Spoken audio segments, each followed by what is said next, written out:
The world unites against Christ and his love born of heaven.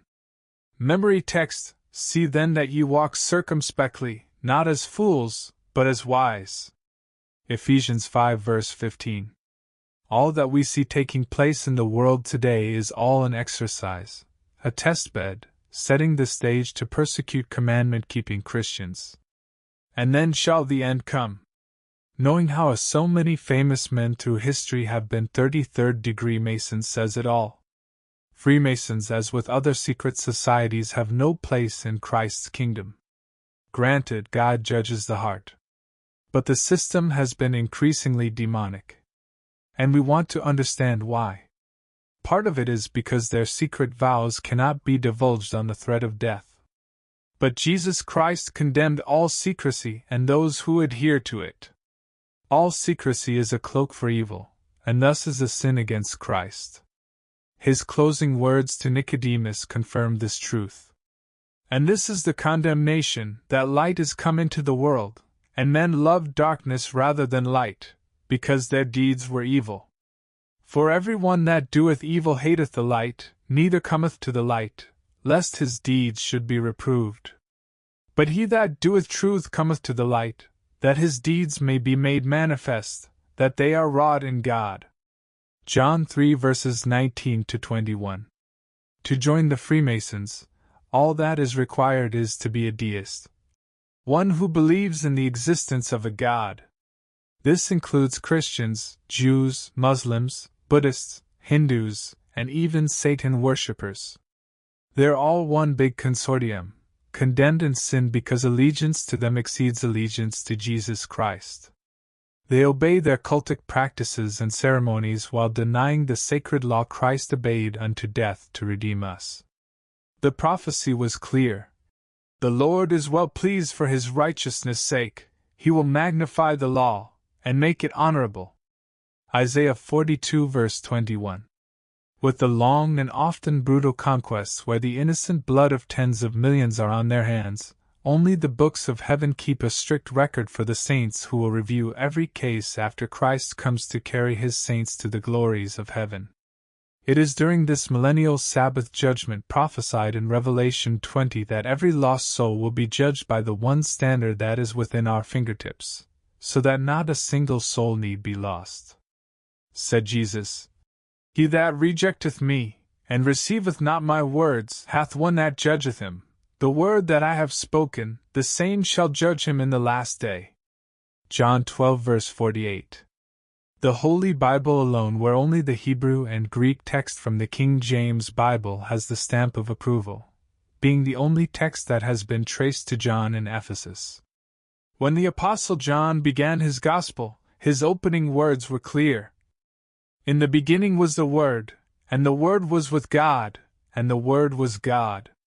The same was in the beginning with God. All things were made by him, and without him was not anything made that was made. In him was life, and the life was the light of men. John 1 verses 1 to 4. Therefore, the Bible-literate Christians can see that the Word includes the Old Testament. Therefore, when the unrepentant wake up from the grave, on the wrong side of midnight, they'll learn too late just what their course of action has done to their souls. It has not led to nirvana, utopia, or life everlasting. Peter warned how even churchmen will perish by the multitudes. For the time is come that judgment must begin at the house of God.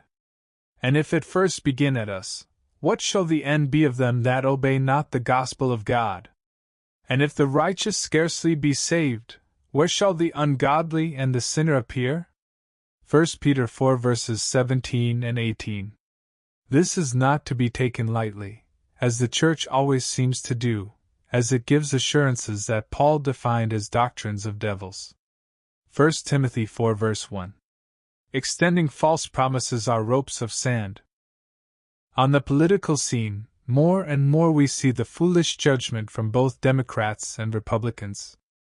They are trapped in the sins of traditional politics no less than how the traditions of the Church have denied both the doctrine of Christ and the Apostles' doctrine. What every Bible-literate Christian sees is the Bible's boundary where God's Spirit leaves the hearts of men due to their continued indulgence in sin. This abuse of free will leads to decisions that make absolutely no logical or ethical sense. This is the only reasonable explanation for the criminally insane words and deeds we see and hear every day. Just know that this sudden surge of tyrannical ignorance all started when Donald Trump came on the scene and Christians gave him their support. In the eyes of Democrats, America stood on the precipice of ruin according to their brazen slander against the man and those who voted for him. In this anarchist mindset, the Bible reminds us that we wrestle not against flesh and blood, but against wickedness in high places. So, what is the impetus for all the mayhem? What is the key motivation? It is a spiritual battlefield where atheism fights against Christianity. Atheists, being not only illiterate to their spiritual poverty but also the ease by which Satan's power of influence provokes their very thoughts, words, and deeds. Although Satan knows he is a defeated foe, he wants to bring to ruin every soul his insatiable thirst for death can cause. Even multitudes of Christians deny the requirements set by Jesus to prove their faith. It is an old test that has been repeated generation by generation, person by person. To humble thee, and to prove thee, to know what was in thine heart, whether thou wouldest keep his commandments, or no. Deuteronomy 8 verse 2. Long ago, the Son of God gave every man the choice to go through the escape hatch to glory, who is Christ himself, to become proficient in his word, to display his Spirit before men, and face the obstacles of faith, until victory is won.